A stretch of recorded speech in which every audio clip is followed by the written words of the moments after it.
And welcome to Beyond the Podium Vote 2020. And today we're talking about the State House race for District 86. And we're very lucky to be joined by the Republican candidate, Susan Kufdekis Rivera, Susan K. Rivera, Susan Rivera. You can find her a bunch of different names out there. But we have Susan Kufdekis Rivera joining us here. District 86 covering Wellington, Royal Palm Beach, Loxahatchee Grove, some parts of Western West Palm Beach. First off, Ms. Rivera, I see that you got your bachelor's in art at Arkansas. You then got your master's at a school in Oklahoma. Give us a little bit of your history. Where did you grow up and where did you come from? All right. Hey, thanks for having me. Well, I've grown up throughout the Midwest, anywhere from Illinois, Arkansas, Oklahoma, and so yes, I majored in sociology at the University of Arkansas, graduated in 2009. Then I moved to Tulsa, Oklahoma, and there, while working on my master's in criminal justice, I worked in private sector correction administration and also as a juvenile probation officer. I worked and mentored with a lot of at-risk youth, and that's when I started to learn a lot about the importance of not letting the juveniles slip through the cracks, and that also helped me learn a lot about criminal justice reform, the need to support police officers and to support all aspects in the criminal justice field. And then I moved to Florida around 2014 to start studying law at Nova. And I love Florida and I stayed in Florida. And right now I work in immigration law, immigration defense law here in West Palm. And yeah, it's been a journey, although I love Florida. So we hear a lot about the big backup at the U.S.-Mexican border with immigration, cases. Do we have a similar kind of backlog in South Florida? Yes, and we have had that for some time. And with COVID, there were closures between the consulates where people are actually getting the visas and the clearances to come in. Those have been backed up at least until middle of next year. Some are lucky if they get in through a consulate into the spring. And even in immigration court, maybe 25% of them are opening up now, and some of them still continue to be closed. So even people with cases in the courts aren't seeing the judges. And COVID has definitely slowed things down. Just out of my own curiosity, I remember 5-10 years ago, there was this pervasive concern that there just weren't enough immigration judges on the bench. Is that still a problem?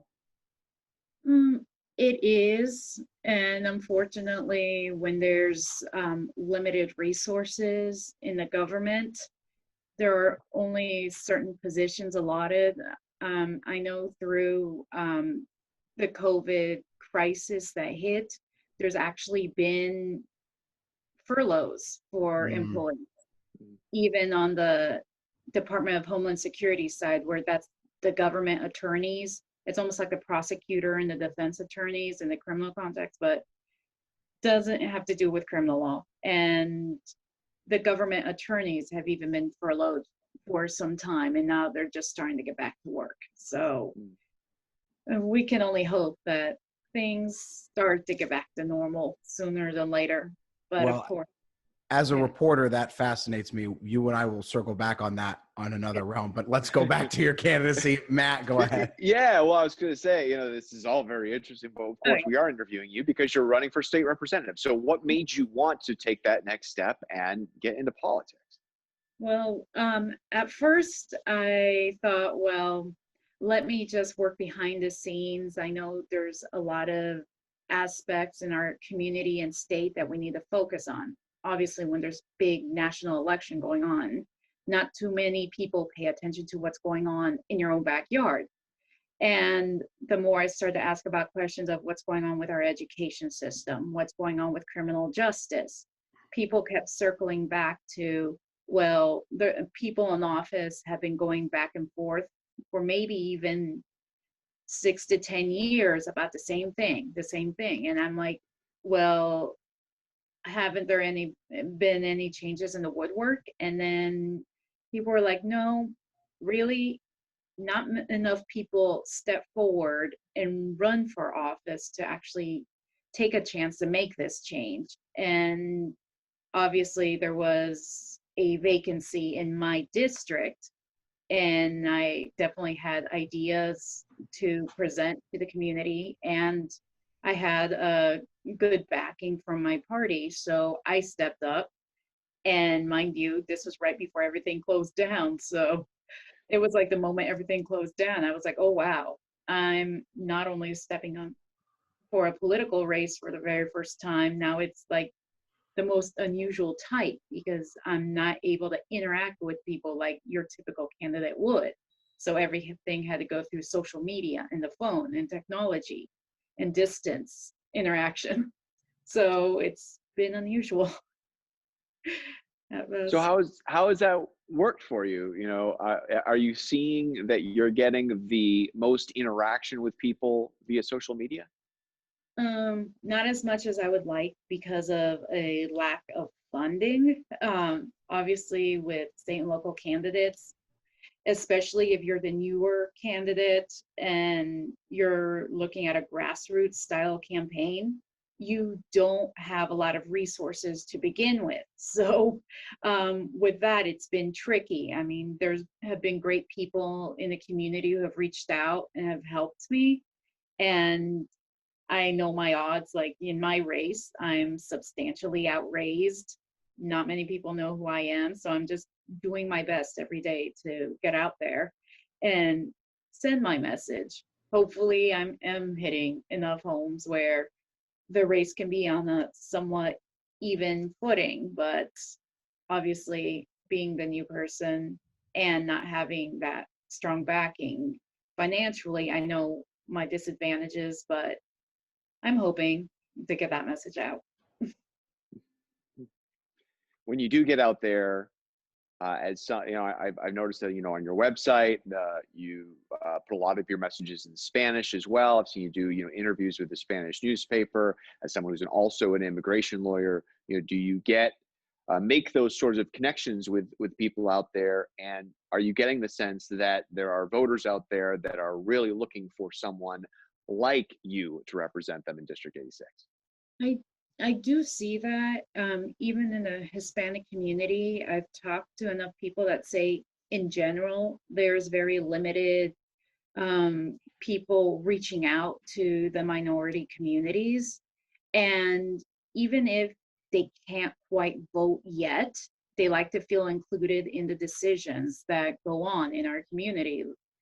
And even if you aren't a voter, you can still be a difference. You can still make the difference by speaking out, speaking to the community as a whole, still like door knocking, sending messages on social media. Everything helps because you're still getting a message out there. And that's what I try to tell the people that are like, I'd like to help in the campaign, but I can't vote. And I'm like, well, you'll be able to vote one day. So you can still spread messages, and you're still important. Your voice is still important because you still live here right now. So this affects you too. So I try to convey a message that is all inclusive. Did I lose you? No. Okay. No, I'm sorry. I'm back. So I saw in a previous. Yeah, go ahead. Mhm. No, I'm good. I saw in a previous. I saw in a previous interview that you said that your mom's your campaign manager. Are you working her to the bone, or have you found a new campaign manager yet? Yeah, no, we're pretty much, she and I are like working each other to the bone. I also have the support of Greg Tanamy from Silverbacks Media, who's been helping me with the social media aspect, and also other members in the community. But yeah, my mom's the one that is in the campaign office in Wellington, and she's also the one canvassing with me if there aren't enough volunteers, because let's face it, a lot of them love the national elections, so we won't get much people going out for us. So sometimes it'll be just my mom and I, and she's just like, okay, we'll try to go to bed at a decent hour so we can be up early to do this. And she's the one telling me we have to go out and do this. We have to go out and do that. Like, she's keeping track of it. And That's she's quite a bonding experience. it's almost like she's been my manager my whole life. So it's been easy to let her take charge while I'm at work. So Jay? So you talked about the fact that this is not going to be an easy race.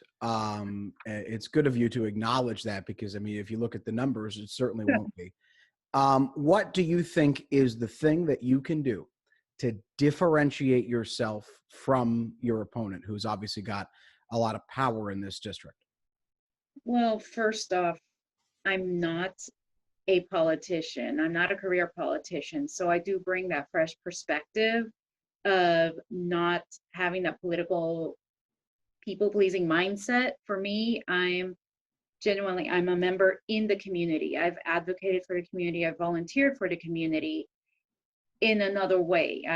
I'm an attorney. I speak out for people day to day. That's what inspired me to get into my line of work, was to speak for the voiceless, to be able to advocate and bring justice to people. I have a good knowledge of the legislative process, the constitutional process, and the law. That is my forte. And having worked in the criminal justice field, I've also been familiar with working in public service in that way, but the extent of my career and preparation has been involved in advocating for people. And so I come in with that fresh skill set.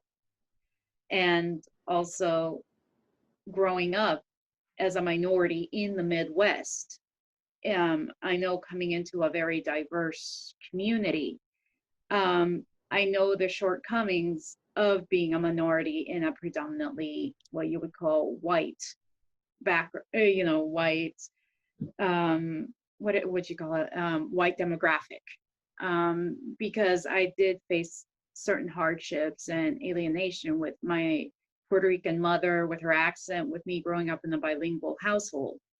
And also, that goes hand in hand with why I support the educational system the way I do, the one that embraces diversity and assistance to students, that don't allow them to slip through the cracks. Because growing up in the rural Midwest, I actually saw what could happen when children did slip through the cracks.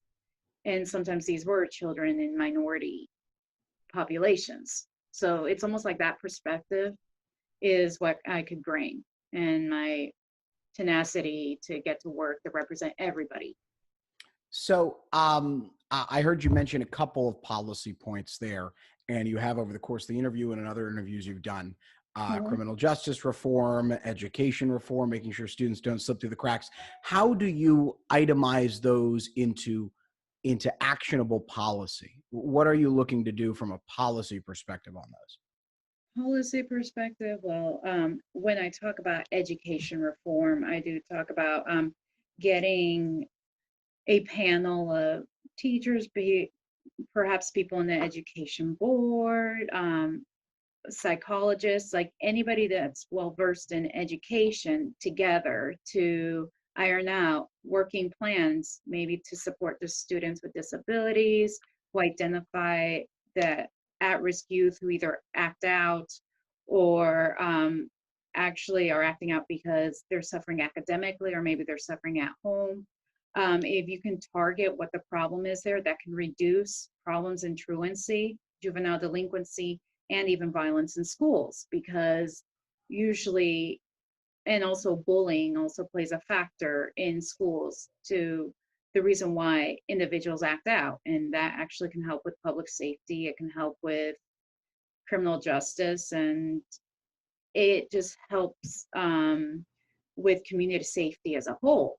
And I saw that in my experience as a juvenile probation officer, that education is important to help with, in general, with, that's when I say educational reform, that it's important to identify the risk factors with juvenile delinquency.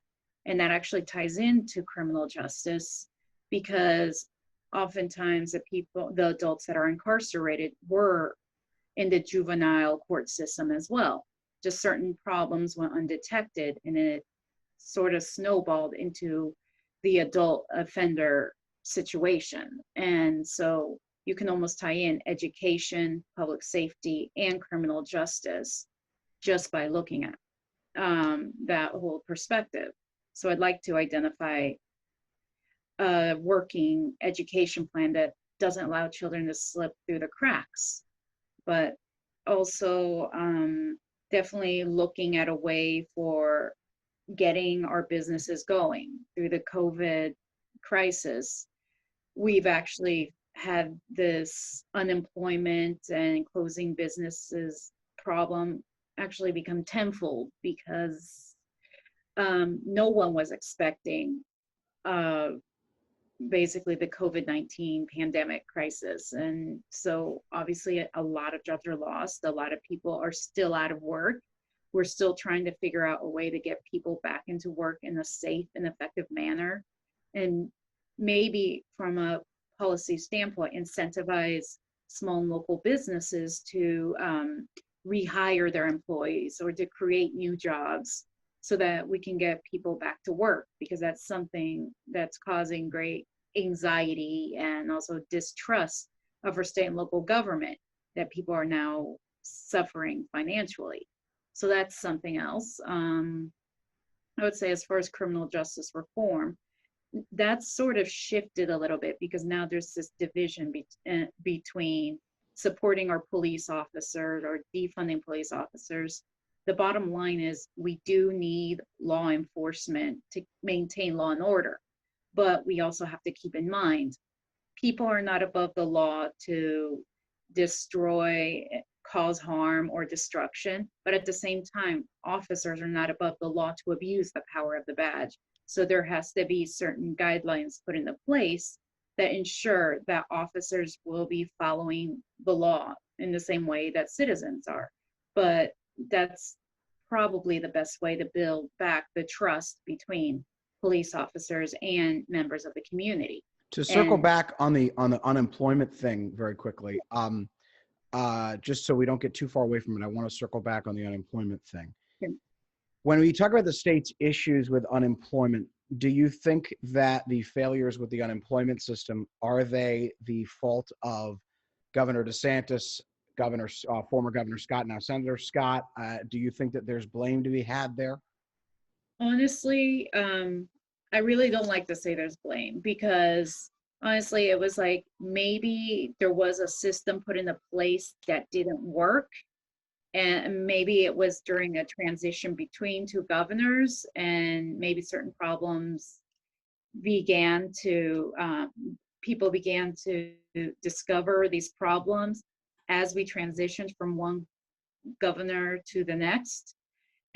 But I know this is part of the political divide I'm not fond of at all, and that's that people tend to point the finger at any given point.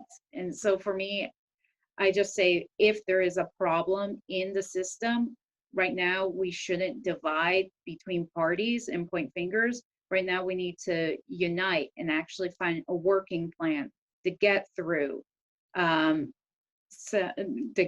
dealing with this unemployment problem, because right now it's obvious that we have a problem. Just since there were problems to begin with, the COVID-19 pandemic actually exacerbated an already touchy situation. So for me, I'm definitely not fond of pointing the blame on either party. All right. Susan Kudegas Rivera, thank you so much for joining us here on Beyond the Podium Vote 2020. We appreciate your time. Thank you so much for having me. It was a pleasure.